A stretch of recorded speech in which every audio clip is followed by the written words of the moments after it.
Okay, this is Kelly again, and now we're going to talk about how to do oral care for our resident.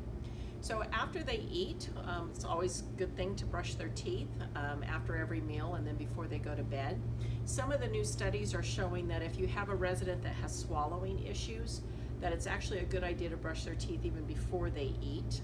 That way there's less bacteria in their mouth in case they do accidentally swallow something down into their lungs.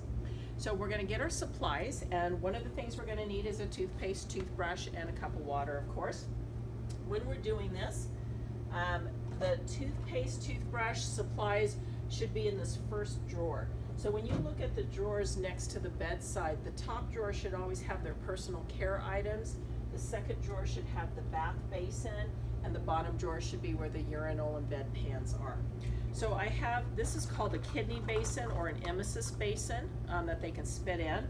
We're going to get a cup for water. We're going to go get some water, and then we have toothpaste and toothbrush. Now the other thing we're going to need is a clothing protector and then something to let them wipe their mouth off. So we're going to go to the linen cart. So I'll hand sanitize as I'm going out of the room. You never wear gloves in a linen cart.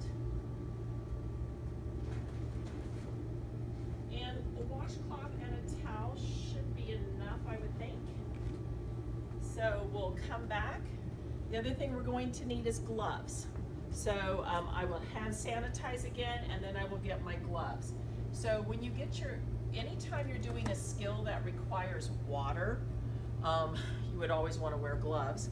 But anytime you're going to be touching someone's saliva, potentially, any secretions, we would always want to make sure we have gloves on. So we will put gloves on.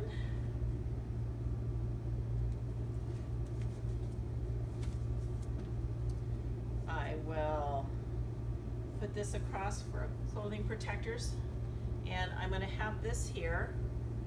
And this is just something nice for me to put my toothpaste and toothbrush on. You always want to keep that a clean supply. And then this is what they're going to spit in. Now, he's not a really great height for me because I'm so tall. I'm going to go ahead and raise his bed up some so I don't have to quite reach across him. You always want to think about good body mechanics for yourself. Just kind of be careful if you're raising that up while this is across him still. And then I'm going to lower this rail down just to get this out of my way so I don't have to work across it. Now, this is for someone who can follow commands and can still spit. If I have someone who cannot, there's actually a different technique we would use, which we'll be showing you at a later date. So I have water in my cup now. I'm going to go ahead and pour this on my toothbrush. Put some toothpaste on. And then I'm going to ask him to go ahead and open up his mouth. Now, I believe your book says to start on the bottom left and work around. I don't care if you start on the right or the left, the bottom or the top. You just want to make sure that you're hitting all of the teeth. So it's easiest to start from one side and work all the way on the lower, and then on one side all the way on the upper or upper lower, it doesn't matter. But what you want to make sure you're doing is you want to brush the teeth on all sides of the teeth. The back of the teeth, the front side of the teeth, the top of the teeth, and you work your way around. If it looks like if he's got drool coming out or it looks like he needs to spit, you can always stop and let him spit the secretions out. You can wipe up his mouth as you need to, and then you'll just go ahead and continue. So I'm going to brush all surfaces of the teeth on the bottom. And then I'll give him a sip of water, let him rinse that around and spit it out. Now if I feel I need more toothpaste before I go to the top, I'll put a little bit more toothpaste on.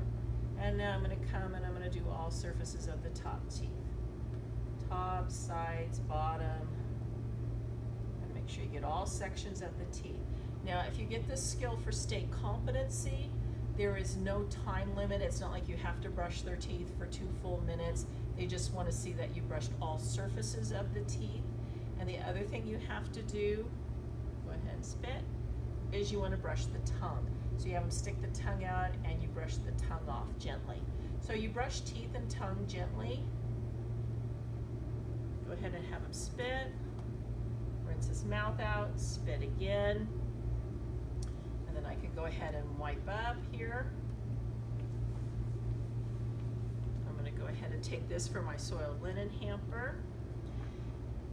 So gonna go ahead and put the rail down, or put the rail back up and put his bed down, because I don't wanna walk away from the bed in an up position. Now I can straighten his linen out, get him comfortable after I'm done with all of this, but I always wanna put that bed back down before I walk away from my resident. So now I'm gonna take this. This is a disposable cup, so I can throw that in the garbage. This will go in my soiled linen hamper, so I'm going to take it and I'll drop it in the soiled linen hamper that's usually out in the hallway. I'm going to take my emesis basin and I'm going to take that and dump it in the sink, rinse it out, clean it, wipe it out, and dry it. Rinse my toothpaste or my toothbrush off, and I'll put those back in here, and then I can go and put these back in my drawer. Now I need to take my gloves off, and when you take your gloves off, you always want to make sure you grab your first glove here at the palm. This is dirty, so I don't, can you see? This is dirty, so I don't want to come like this. So I'm going to grab this first glove here, and you're going to pull it off slowly. It's going to come all the way into the other hand, and then this one's going to come over.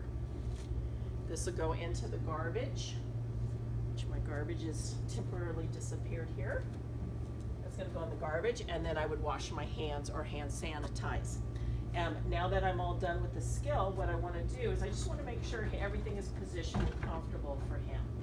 So if he wants to stay sitting up, I can let him sit up. Just make sure he has his call light. If he's ready to sit back down or lay back some, I'll just have him tell me when he's comfortable. Make sure he has his call light. Make sure the things he reaches on a regular basis is within reach of him. And then I'll just tell him, just remind him to give me a call, you know, if he needs anything at a later time.